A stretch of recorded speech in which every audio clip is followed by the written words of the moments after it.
കൂടുതൽ വാർത്തകളും വീഡിയോകളും കാണാൻ ഈ ചാനൽ സബ്സ്ക്രൈബ് ചെയ്യുക. കൂടെ ബെൽ ബട്ടൺ അമർത്തുക.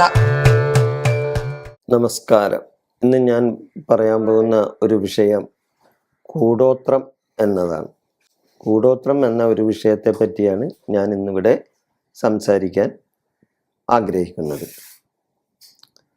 ചിലർ പറയുന്നത് കേൾക്കാം, അവനാ അവളാ ഭയങ്കര കൂടോത്രക്കാരാണ്, അത് നമുക്ക് അടുക്കാൻ പറ്റില്ല, ആ പ്രദേശത്തോട്ടേ പോകാൻ പറ്റില്ല, കാരണം അവർ അത്രത്തുള്ള അങ്ങനെയുള്ള ആൾക്കാരാണെന്ന് പറയും. അപ്പോൾ ഇത് നമ്മൾ സർവ്വസാധാരണമായിട്ട് നമ്മൾ കേൾക്കുന്ന ഒരു കാര്യം. ഇങ്ങനെ കൂടോത്രം ചെയ്ത് ഒരുത്തനെ നശിപ്പിച്ച്, അല്ലെങ്കിൽ കൂടോത്രം ചെയ്ത് അവൻ അവശനായി കിടക്കുകയാണ്, അല്ലെങ്കിൽ അവൻ്റെ ദുരിതങ്ങൾക്കൊക്കെ കാരണം കൂടോത്രമാണ്. ഇങ്ങനെ ഒരുപാട് കാര്യങ്ങൾ ഈ കൂടോത്ര വിഷയമായി നമ്മൾ നിത്യേന കേൾക്കുന്ന ഒരു കാര്യമാണ്. ഇതിലെന്തെങ്കിലും സത്യമുണ്ടോ? എന്താണ് ഈ കൂടോത്രം? അതിൻ്റെ കാര്യങ്ങൾ എന്താണ്? അതിൻ്റെ അകത്ത് എന്തൊക്കെ സത്യമുണ്ട്, അല്ലെങ്കിൽ അതിൻ്റെ അകത്ത് സത്യമില്ല? ഇതൊന്നും നമുക്കൊന്ന് അറിയണം. അതാണ് ഞാനിവിടെ പറയാൻ പോകുന്ന വിഷയം. നമുക്ക് ആകെ ദൈവികപരമായിട്ട് നമുക്ക് 4 വേദങ്ങളാണ് പറയുന്നത്. ഒരു വേദം എന്ന് പറഞ്ഞു കഴിഞ്ഞാൽ ഋഗ്വേദമാണ്. ഈ വേദത്തിൻ്റെ അധിപൻ വേഴഗ്രഹമാണ്. ഋഗ്വേദത്തിൻ്റെ അധിപൻ വേഴഗ്രഹമാണ്. അർച്ചിക്കുന്നതും സ്തുതിക്കുന്നതുമായ വേദത്തെയാണ് ഋഗ്വേദം എന്ന് പറയുന്നത്. അർച്ചിക്കുന്നതും സ്തുതിക്കുന്നതുമായ വേദം. രണ്ടാമത്തെ വേദം യജുർവേദമാണ്. ഇതിൻ്റെ അധിപൻ ആരാണ്? ശുക്രനാണ്. യജുർവേദത്തിൻ്റെ അധിപൻ ശുക്രൻ. യാഗാദികൾക്ക് വേണ്ടി ഉപയോഗിക്കുന്ന മന്ത്രങ്ങളാണ് യജുർവേദത്തിലുള്ളത്. യാഗങ്ങൾക്കും യാഗാദി കർമ്മങ്ങൾക്കും വേണ്ടി ഉപയോഗിക്കുന്ന മന്ത്രങ്ങളാണ് യജുർവേദത്തിൽ ഉള്ളത്. മൂന്നാമത്തെ വേദം സാമവേദമാണ്. ഇതിൻ്റെ അധിപൻ കുജനാണ്. കുജൻ എന്ന് പറഞ്ഞാൽ ചൊവ്വയാണ്. ചൊവ്വാഗ്രഹമാണ് സാമവേദത്തിൻ്റെ അധിപൻ. ഇത് പ്രധാനമായ ഒരു വേദമാണ്. ഗാനത്തിലൂടെയുള്ള ഒരു വേദം. പ്രധാനമായ ഒരു വേദമാണ് സാമവേദം. നാലാമത്തെ വേദമാണ് അഥർവവേദം. ഇതിൻ്റെ അധിപൻ ആരാണ്? ബുധനാണ്. ആഭിചാര പ്രക്രിയക്ക് പ്രാധാന്യം കൊടുക്കുന്ന വേദമാണ് അഥർവവേദം. അതായത് ഇപ്പം നമ്മൾ നേരത്തെ പറഞ്ഞ ആ കാര്യത്തിലേക്ക് വരുന്നു. അതായത് ഈ ആഭിചാരം എന്ന കാര്യത്തിന് ഉപയോഗിക്കുന്നത് ഏത് വേദമാണ്? അഥർവവേദമാണ്. അഥർവവേദപ്രകാരമാണ് ഈ കൂടോത്രം, ആഭിചാരം എന്നൊക്കെ പറയുന്ന കാര്യങ്ങൾ ഉണ്ടാകുന്നത്. അപ്പോൾ നേരത്തെ ഞാൻ പറഞ്ഞ കൂടോത്രം ഇതിൽ നിന്നാണ് ഉത്ഭവിക്കുന്നത്.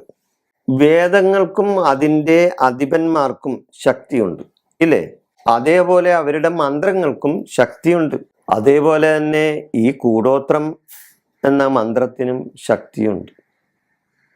മന്ത്രങ്ങളെല്ലാം പൊതുനന്മയ്ക്ക് വേണ്ടിയാണ് നമ്മൾ ഉപയോഗിക്കേണ്ടത്. അങ്ങനെ ആയിരിക്കുകയും വേണം. മന്ത്രങ്ങളെല്ലാം പൊതുനന്മയ്ക്ക് വേണ്ടിയാണ് നമ്മൾ ഉപയോഗിക്കേണ്ടത്.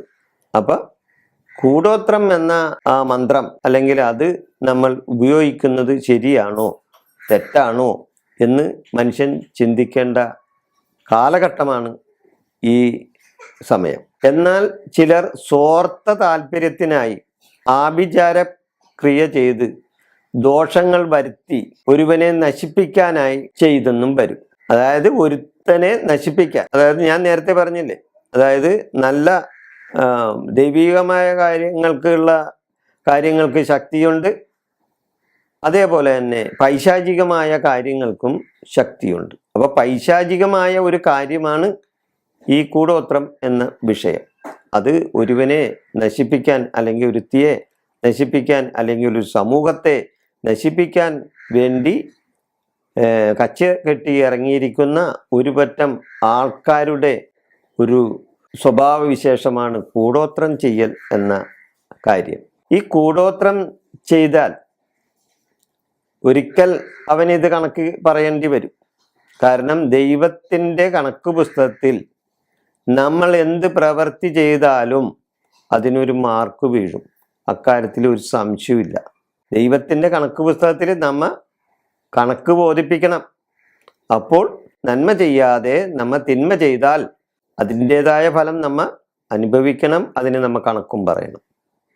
ഈ കൂടോത്രം എന്ന് പറഞ്ഞ കാര്യങ്ങൾ ചെയ്യുന്ന ചില കർമ്മിമാര് ഉണ്ടാകാം. പക്ഷെ ഇപ്പൊ അവര് ആരും ഉണ്ടെന്ന് എനിക്ക് തോന്നുന്നില്ല. പഴയ കാലത്തൊക്കെയാണ് ഇതിൻ്റെ കുറെ ആൾക്കാരൊക്കെ ഉണ്ടായിരുന്നത്. ഇന്നിപ്പോ കൂടോത്രം ചെയ്യാന്നും പറഞ്ഞ് ആരുടെന്നെങ്കിലും കാശ് മേടിച്ചിട്ടുണ്ടെങ്കിൽ ശരിക്കും പറഞ്ഞാൽ അവൻ്റെ പോക്കറ്റ് കാലിയാവും എന്നാണ് എനിക്ക് പറയാനുള്ളത്. ഈ കൂടോത്രം ചെയ്ത് തരാനൊന്നും ഇന്ന് അതേപോലെ ശക്തിയായ മന്ത്രങ്ങളൊക്കെ ചെയ്യാൻ കഴിവും പ്രാപ്തിയുള്ള ആരെങ്കിലും ഇന്ന് ജീവിച്ചിരിപ്പുണ്ടെങ്കിൽ തന്നെ അവരാരും ഇന്നത് ചെയ്യുമെന്ന് എനിക്ക് തോന്നുന്നുമില്ല. പിന്നെ കുറെ വേജന്മാർ ഇറങ്ങിയിട്ടുണ്ട്. കൂടോത്രം ചെയ്യല്, ആഭിചാരം ചെയ്യല്, ഇങ്ങനെയൊക്കെയുള്ള ചില കാര്യങ്ങൾ. അത് മനുഷ്യനെ പറ്റിക്കാൻ വേണ്ടിയാണ്. അറിയാവുന്നവൻ ചെയ്താൽ അത് വലിച്ചെന്ന് വരും. പക്ഷെ അത് ചെയ്യാൻ അറിയാവുന്നവർ വേണ്ടേ? അവരുടെ സ്ഥാനത്താണ് ഈ വേജന്മാർ കയറി ഇപ്പൊ കളിക്കുന്നത്. അവരുടെ കാര്യം പൈസ ഉണ്ടാക്കലാണ്. അവർക്ക് ആരെയെങ്കിലും പറ്റിച്ച് കാശുണ്ടാക്കണം. അതിന് കൂടോത്രം എന്നും പറഞ്ഞ് ചില കാര്യങ്ങൾ ചെയ്യും. കറുത്ത കോഴിയുടെ തല, കോഴിമുട്ട, പൂച്ചത്തല, അങ്ങനെ പലവിധ പ്രക്രിയകൾ ഇവർ കാണിക്കും ഇവരെ ആകർഷിക്കാനായിട്ട്. ചിലവർ ഇതിൻ്റെ അകത്ത് ആകർഷിച്ചു പോകും. ആകർഷിക്കാനുള്ള ചില പ്രക്രിയകളൊക്കെ ഇവർ കാണിക്കും. ചില ചെപ്പടി വിദ്യകളൊക്കെ ഇവരുടെ കയ്യിലുണ്ടാവും. അപ്പം അതുകൊണ്ട് ഇതിൽ കുടുങ്ങിപ്പോകുന്ന ആൾക്കാർ നശിച്ചു പോകുന്നല്ലാതെ, അല്ലാണ്ടെങ്കിൽ സാമ്പത്തികമായി അവർ തകർന്നു പോകുന്നല്ലാതെ ഇതുകൊണ്ടൊരു ഗുണം ഉണ്ടാവുമെന്ന് എനിക്ക് തോന്നുന്നില്ല. ഇതിനെയൊക്കെ മറികടക്കാൻ സർവേശ്വര നിശ്ചയത്തിന് കഴിയും. ഇങ്ങനെയുള്ള ആൾക്കാരെ നേരിടാൻ നമ്മൾക്ക് ദൈവികമായ ചില ശക്തികളുണ്ട്. അതിനെ നമ്മ മുറുകെ പിടിക്കണം. ആ നല്ല ദൈവികമായ ഈ പൈശാചിക ശക്തിയെ എതിരിടാൻ ദൈവികമായ ശക്തിക്ക് കഴിയും. നമ്മുടെ യുഗങ്ങൾ വഴി നോക്കിക്കഴിഞ്ഞാൽ, യുഗാന്തരങ്ങളായി നോക്കിക്കഴിഞ്ഞാൽ, ആ ദൈവികമായ ശക്തിയും പൈശാചികമായ ശക്തിയും തമ്മിൽ ഏറ്റുമുട്ടിയപ്പോഴൊക്കെ ദൈവികമായ ശക്തിക്കാണ് വിജയം കിട്ടിയിട്ടുള്ളത്. അത് ചരിത്രം പഠിച്ചവർക്ക് അറിയാൻ പറ്റും, ഇല്ലേ? ഏത് പ്രകാരത്തിലാണെങ്കിലും. അപ്പോൾ ഈ കൂടോത്രം എന്ന കാര്യത്തിന് വേണ്ടി അഥർവ വേദത്തിൽ ഉൾപ്പെട്ടിട്ടുള്ള ഈ കൂടോത്രം ചെയ്യാനായിട്ട് മുതിർന്നവർ ഒരു കാര്യം നമ്മൾ മനസ്സിലാക്കണം. നമ്മളുടെ കാശ് പോകുന്നതല്ലാതെ നമ്മൾക്ക് അതിൽ നിന്നൊരു ഗുണം ഉണ്ടാവില്ല. ഏൽക്കുന്നവൻ അവദൈവികമായ അവൻ്റെ ശക്തി പ്രാർത്ഥനയിൽ അവനത് ഏക്കാണ്ട് പോകും. അക്കാര്യത്തിൽ ഒരു സംശയമില്ല. പിന്നെ മറ്റേത് ചിലപ്പോൾ നിങ്ങളെ പറഞ്ഞു പറ്റിച്ച് കാശ് പിടുങ്ങുന്ന വ്യാജന്മാരായിരിക്കാം. ഈ കൂടോത്രം എന്ന വിഷയം ഞാനിവിടെ അവസാനിപ്പിക്കുന്നു.